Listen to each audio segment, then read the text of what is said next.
Pembahasan soal nomor 1, yaitu f mempunyai limit di titik x sama dengan 0 jika fx sama dengan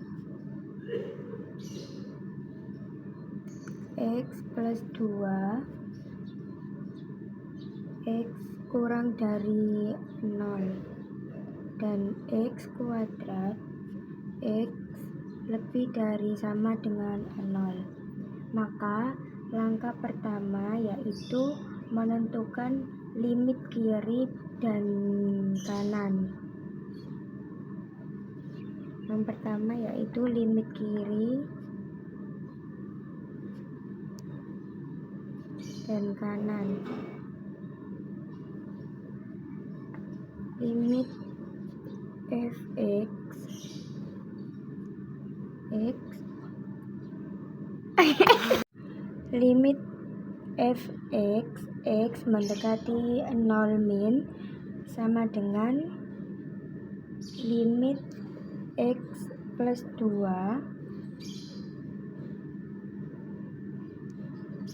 sama dengan 0 ditambah 2, maka hasilnya 2. Ini adalah limit kiri.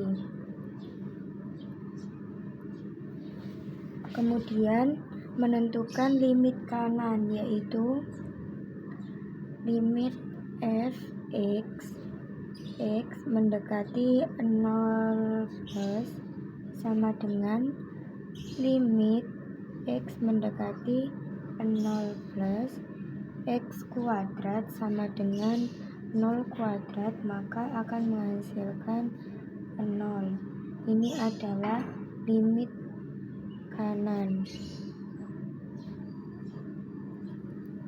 Kemudian kita masukkan yaitu f0 sama dengan x2, f0 sama dengan x kuadrat, f0 sama dengan 0 kuadrat sama dengan 0. Maka yang terakhir yaitu kita membuktikan bahwa limit fx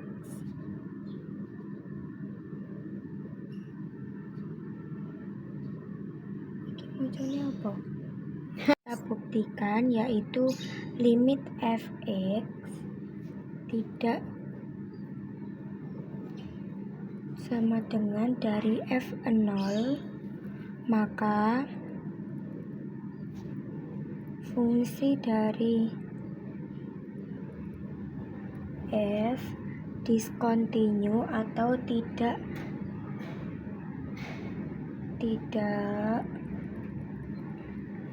punya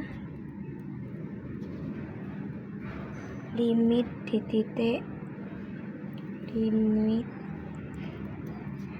di titik x sama dengan 0.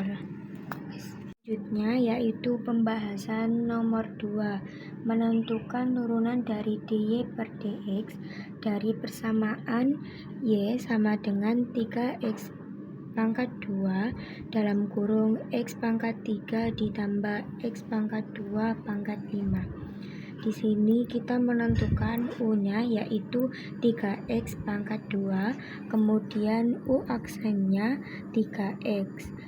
Selanjutnya menentukan v yaitu sama dengan x pangkat 3 ditambah x pangkat 2 pangkat 5, yaitu v aksennya 3x ditambah 2x.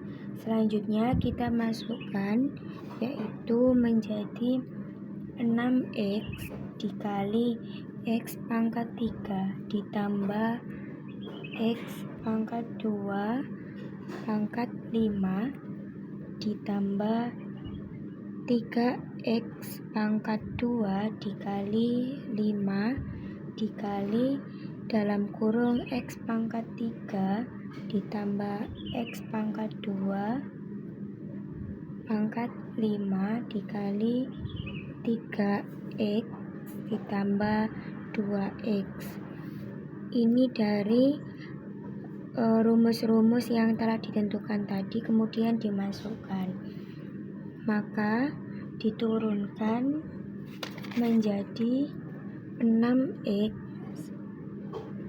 x pangkat 3 ditambah x pangkat 2 pangkat 5 ditambah ini 3x pangkat 2 dikali 5 maka menjadi 15x pangkat 2 x pangkat 3 ditambah x pangkat 2 pangkat 4 ini juga diturunkan menjadi 3x plus 2x. Nomor 2B yaitu menentukan turunan dari d dx dari persamaan y sama dengan sin kuadrat dalam kurung 9x plus 2. Maka kita tentukan u sama dengan 9x plus 2, maka u aksennya sama dengan 9. Kemudian v sama dengan sin x, maka v aksennya menjadi cos x. Menentukan y nya yaitu y sama dengan v pangkat 2, maka y aksennya yaitu 2v. Selanjutnya kita masukkan dalam rumus turunan dy per dx sama dengan u aksen dikali v aksen dikali y aksen. Kita masukkan u nya yaitu 9 dikali v aksennya yaitu cos x, kemudian y aksennya yaitu 2v. Selanjutnya 9 cos x dikali 2. Ini v-nya yaitu sin x, maka kita masukkan dalam kurung sin x, kemudian 9 dalam kurung cos 9 kali 9x plus 2 dikali 2 sin 9x plus 2, maka hasilnya yaitu 18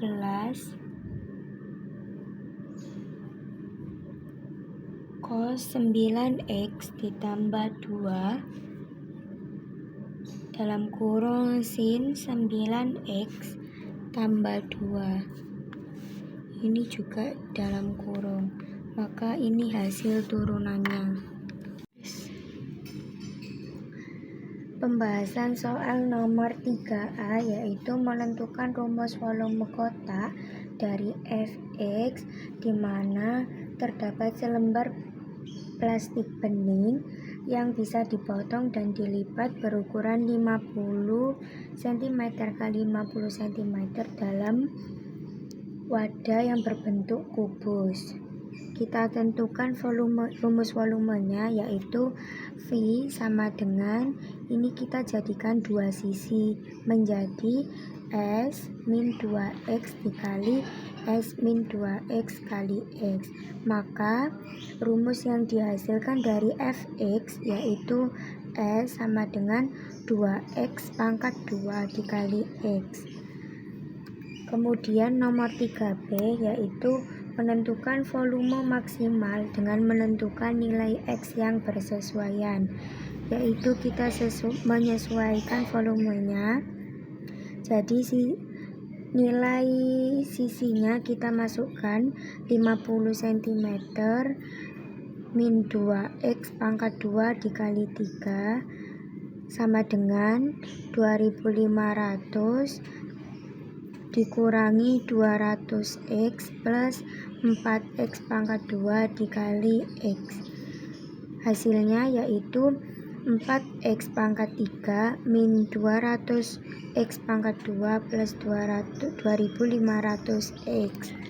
Kemudian V aksennya sama dengan 0, maka kita hitung yaitu 2x pangkat 2 min 400x plus 2500 sama dengan 0. 3x pangkat 2 min 100x ditambah 625 sama dengan 0.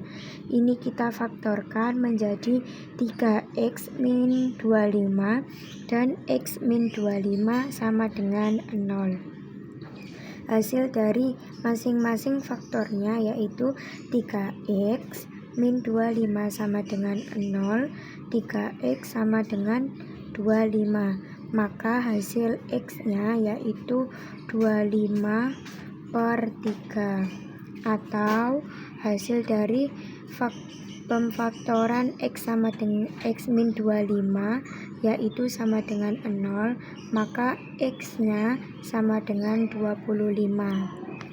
Selanjutnya kita menguji nilai masing-masing x-nya yaitu x sama dengan 25/3,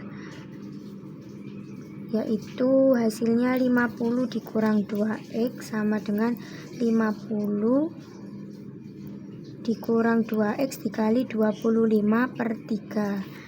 50 dikurang 50/3 sama dengan 50 dikurang 50/3 sama dengan 100/3. Kemudian ini hasil nilai x-nya dari x sama dengan 25 yaitu 50 dikurang 2 dikali 25, maka hasilnya 50 dikurang 50, maka x sama dengan 0.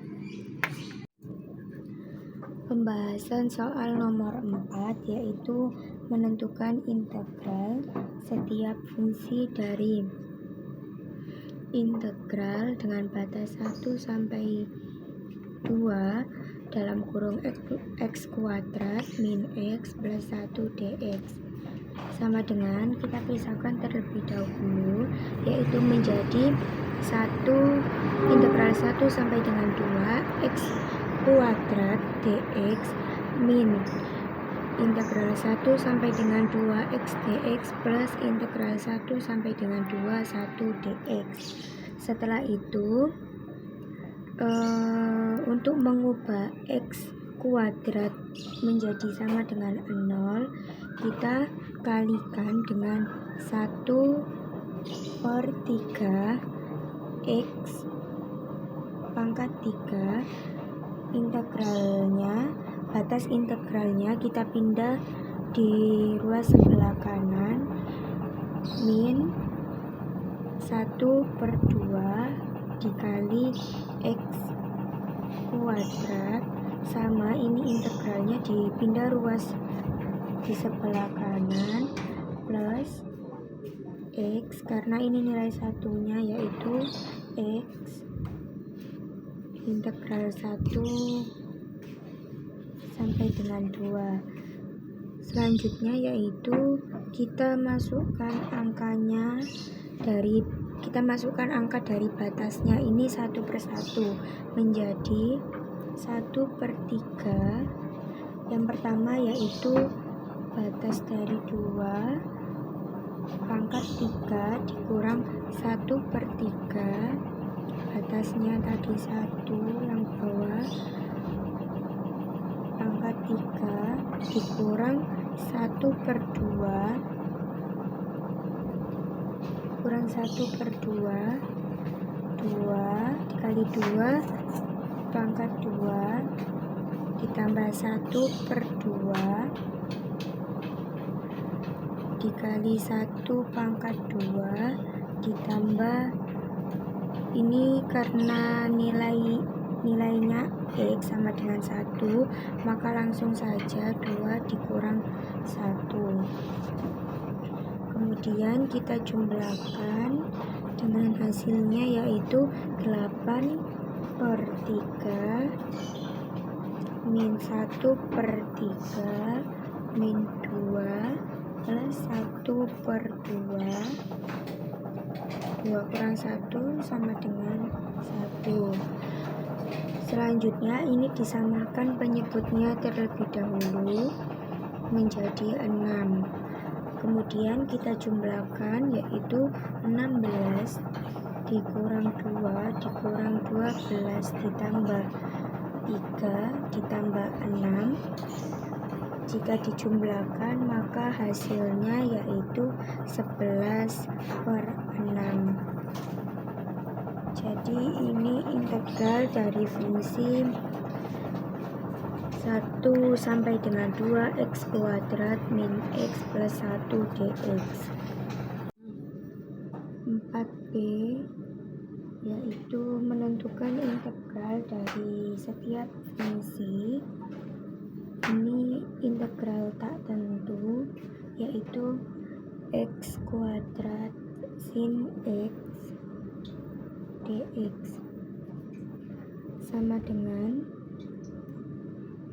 x kuadrat min cos x, karena ini sinnya diturunkan, min cos x dikali 2x dx sama dengan min x pangkat 2 cos x. Ini min dengan min maka menjadi plus, kemudian 2x cos x dx sama dengan min x pangkat 2 cos x plus 2 x cos x dx. Setelah ini selesai, maka kita jabarkan lagi dari hasil integralnya x cos x dx ini menjadi min x pangkat 2 cos x plus 2 x, cos ini diturunkan menjadi sin x min dalam kurung min cos x plus c. Setelah ini diturunkan, ini plus c karena hasilnya yaitu integralnya tidak tentu, maka hasilnya sama dengan min x kuadrat cos x plus 2x sin x plus 2 cos x plus c. Ini menjadi tanda plus karena min dengan min sama dengan plus, maka ini hasilnya yaitu diberikan fx sama dengan 9 min x kuadrat dan gx sama dengan x plus 3, yaitu kita menentukan titik potong yang pertama dari fx sama dengan 9 min x2 terlebih dahulu.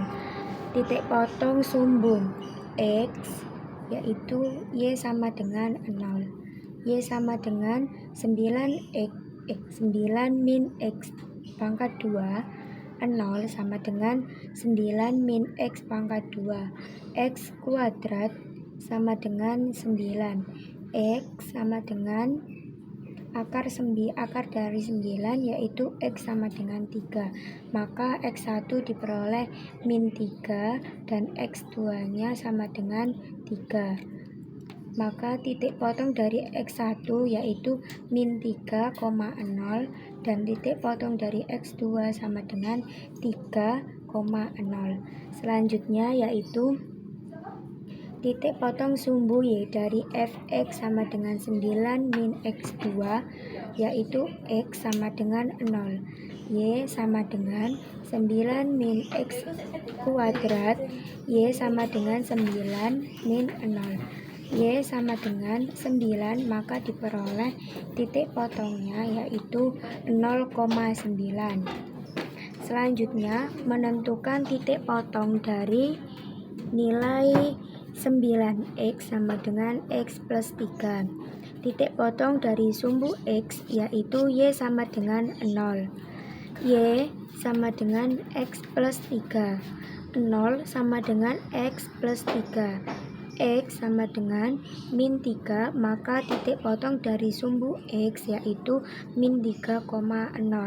Selanjutnya, titik potong sumbu Y dari 9x sama dengan x plus 3 yaitu x sama dengan 0, Y sama dengan x plus 3, Y sama dengan 0 plus 3, Y sama dengan 3, maka titik potong sumbu Y yaitu 0,3. Selanjutnya, menentukan titik balik dari yang telah diperoleh A sama dengan min 1, kemudian B sama dengan 0, C sama dengan 9. Menggunakan rumus min B per 2A dikali B pangkat 2 min 4AC per min 4A. Kita masukkan rumusnya menjadi min 0 per 2 dikali min 1 dikali 0 kuadrat min 4 dikali min 1 dikali 9 sama dengan per min 4 dikali min 1, maka diperoleh hasil 0,26 per 4. 26 dibagi 4 ini memperoleh hasil 9, maka titik baliknya yaitu yang dihasilkan 0,9. Ini adalah gambar dari grafik fx sama dengan 9 min x2 dan 9x sama dengan x plus 3. Pembahasan soal 5B yaitu menentukan luas daerah yang dibatasi oleh grafik fx dan gx. Grafiknya tadi sudah digambar, kemudian kita menentukan luas daerahnya, yaitu luas daerah yang telah dibatasi oleh grafik fx dan gx, yaitu batasnya mulai dari min 3 sampai dengan 2. Kemudian kita masukkan min 3 sampai dengan 2 min x pangkat 2 min x ditambah 6 dx. Ini kita bisa menjadi satu persatu, yaitu batas integral min 3 sampai dengan 2 min x2 dx ditambah batas integral min x dx ditambah batas integral 6 dx. Kemudian kita pisahkan lagi dengan memindahkan ruas batas integralnya menjadi ke sebelah kanan, yaitu untuk menghasilkan x2 ini sama dengan 0, maka kita kalikan menjadi 1/3 dikali x pangkat 3 plus 1/2 dikali x pangkat 2 ditambah 6x, yaitu sama dengan, ini kita masukkan batas-batas yang telah ditentukan tadi satu persatu menjadi min 1/3 dikali 2 pangkat 3 min 1/3 dikali min 3 pangkat 2 sama dengan min 1/2 dikali 2 pangkat 2 min 1/2 dikali min 3 pangkat 2 ditambah 6 dikali 2 dikurang 6 dikali min 3, yaitu hasilnya min Hasil dari penjumlahannya yaitu min 8/3 dikurang 9 ditambah min 2 ditambah 9/2 ditambah 12 ditambah 19. Maka diperoleh hasil penjumlahannya yaitu min 16 dikurang 54 dikurang 12 ditambah 27 ditambah 180. Ini kita sudah menyamakan penyebutnya menjadi 6. Maka kita jumlahkan yaitu menjadi 125/6. Kita perkecil menjadi 20 dikali 5/6. Ini hasilnya. Selanjutnya pembahasan soal terakhir yaitu nomor 6. Menentukan estimasi luasnya daun pir menggunakan aturan titik tengah dengan 6 subinterval. Yang diketahui yaitu panjangnya sama dengan 6 cm, kemudian lebarnya yaitu sama dengan 3,5 cm. Langkah pertama yaitu menghitung panjang rusuknya dengan rumus panjang pangkat 2 atau panjangnya dikuadratkan ditambah dengan lebarnya juga dikuadratkan, maka kita masukkan angkanya yaitu 6 kuadrat ditambah 3,5 kuadrat sama dengan 36 ditambah 12,25. Hasil yang diperoleh dari panjang rusuk yaitu 48,25 cm. Selanjutnya nomor 2 yaitu menentukan jarak titik tempuh tengah rusuk yaitu dengan menggunakan rumus panjang per 2. Panjangnya tadi sudah diketahui yaitu 48,25 cm dibagi dengan 2 yaitu memperoleh hasil 24,125 cm. Yang terakhir yaitu luas daun pir. Dengan menentukan luas daun pir ini menggunakan rumus 1/2 atau setengah dikali lebar dikali jarak titik tengah rusuk yang telah diperoleh tadi, sama dengan setengah dikali lebarnya yaitu 3,5 cm dan jarak titik tengah rusuknya yaitu 24,125 cm. Maka luas daun pir yang diperoleh yaitu 38,325 cm.